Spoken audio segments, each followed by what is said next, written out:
Coming up, so much and so many people are in need right now in the world, but there are also a whole lot of people doing a lot to help. When we come back, Sandra joins us with the story of a local organization that is making a big, impactful difference in the lives of foster youth. So many foster teens have difficulties getting matched with forever families, especially as they get older, get closer to aging out of the foster system. But as Sandra Endo shows us now, an Orange County organization is making the process as seamless as possible to help foster youth excel both in the classroom and in life. I grew up in a low dysfunctional family. When my mother was arrested at the end of my 7th grade summer, I wasn't sure who to call. I called a couple family members that unfortunately wasn't an option, but I called Joy right away. She called me. There were cops at her house, and she's like, "My mom's going to jail." This is the story of Osiris and Joy. At almost 13 years old, with nowhere to go, Osiris needed a foster family. Her 3rd grade teacher, Joy, stepped up. There is more to life than what she was living. She showed me love in so many ways that no one had ever. And this was someone that's not family. For 3 years under her roof, Joy called Osiris her own. It was a match made for a lifetime. You're out of your mind. She's going to steal from you, and she's going to do drugs. And I thought, well, both of my kids could steal from me or do drugs. When you're raised like her, you don't love really easy. You don't even know what love is. She means the world to me. She's like my children, you know. She really is. I love her. I want the best for her.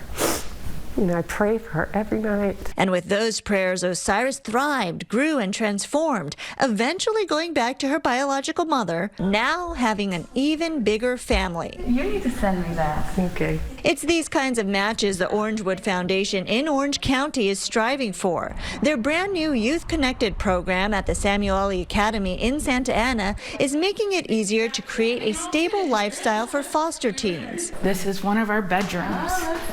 Yes, come on in. The youth still coming into the system is an all-time high.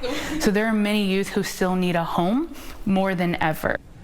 Brand new dorms for 7th through 12th graders create an on-campus living space for foster teens, complete with support programs and staff. If any of our youth need some time away, they need some space, or they need more individual space to study, they can come in here. And foster families are guided through how to establish that family bond like no other. Yes, many youth have experienced trauma. However, that brings resiliency. It brings some fantastic people skills. The best benefit is that you gain a family member. The foundation is looking for more families to help a teen in need. I believe our humanity is shining through even in this dark time for all of us, and I see a lot of people really stepping up and doing the right things. I'm hopeful with foster parents that we see the same. We kicked off our recruitment week last week, and we have 7 families who have stepped up and made inquiries.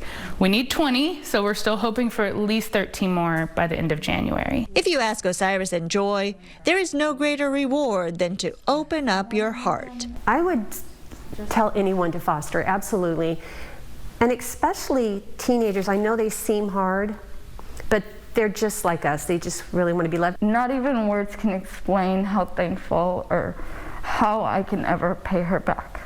Because what she did for me has no price.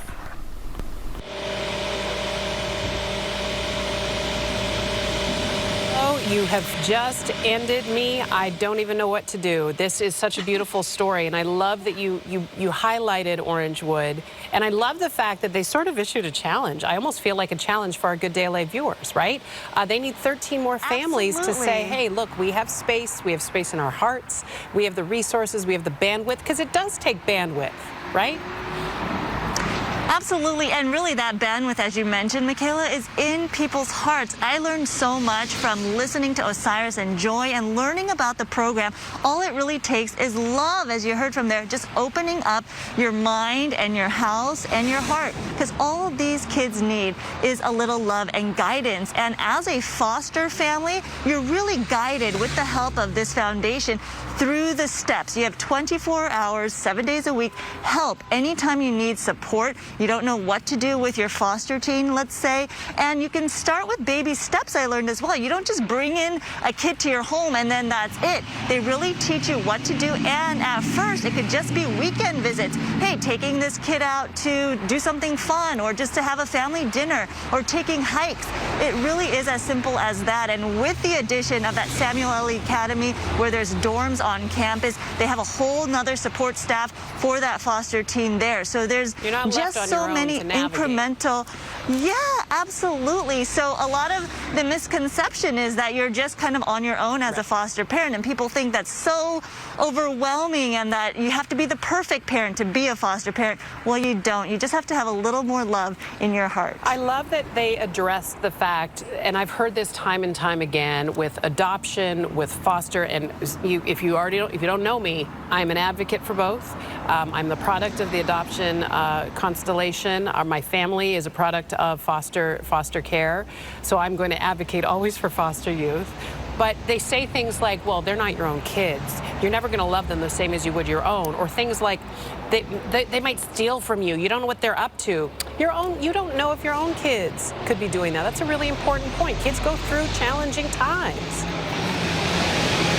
Absolutely, as you mentioned, and you heard from Joy right there, the foster parent, her own children could do that, right? Like you mentioned, Michaela. But it's really just turning around some of these kids, these teens who have experienced trauma, and obviously just showing them a loving home, setting a good example, right? Yeah. And if you're a foster parent, that doesn't mean you have to adopt. This Orangewood Foundation, this program specifically is looking for families that will foster teens throughout the graduation process to the end of high school. Yeah. So it really could be a limited time. So there's just so many different opportunities out there. There really are. It makes such a difference. It really, it does. And you know, if you get frustrated by the world around us, if you get frustrated, this is something you can do, right? This is where you can affect change. Believe in a young person and give them that leg up. That's all they need. Oftentimes they end up in foster care. In fact, almost always, kids end up in foster care, not because of their actions, but because of the actions of adults in their family. You have to remember that. The kids are not to blame. We got to help them any way we can. Sandra Endo for the win. Once again, bringing me a story that just melted my heart, and we needed it on this Wednesday. Thank you so much, sis, for this. We really appreciate it. You got it.